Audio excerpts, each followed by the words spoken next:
Haya maisha ndugu yangu ni kitambo sana tuliyaishi, lakini ukiangalia mazingira nadhani wewe mwenyewe utaona ni kitambo sana.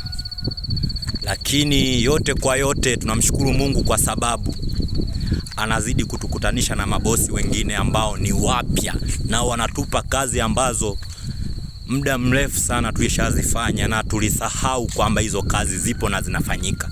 Lakini asante Mungu anatukutanisha na mabosi wengine wapya, tunakutana nao wanatupa kazi.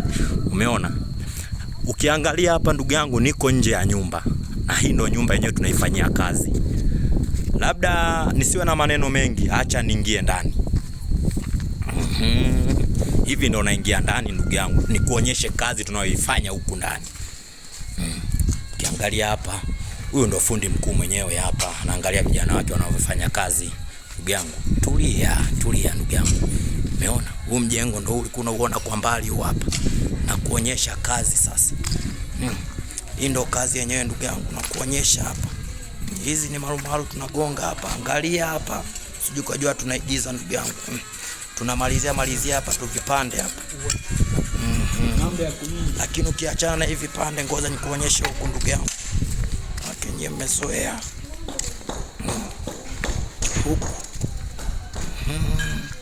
Shughuli yenyewe ndio inaonekana hivi ndugu yangu.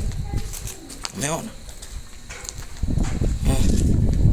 Hii ndio shughuli yenyewe ndugu yangu. Umeona? Ni jambo la kumshukuru Mungu. Haikuwa rahisi kufika hapa tulipofika ndugu yangu. Haikuwa rahisi kufika hapa tulipofika. Ni Mungu tu. Yote kwa yote tunamshukuru Mungu, maana ndiye anayetushindia na kutupigania, na hizi kazi hatupati kwa nguvu zetu. Ni muujiza wa yeye aliye juu mbinguni. Kwa tunasema asante, kwa maana kazi zinazidi kutokeza, kazi zinakuja. Na tunawashukuru sana mabosi ambao mnaangalia kazi zetu na kuziona ni bora na kutuongezea kazi zingine. Umeona? Umeona ndugu yangu? Niseme asanteni sana kwa wote mnaoendelea kutupatia kazi, na Mungu awabariki. Mungu awabariki sana watunzi. Mungu awabariki sana.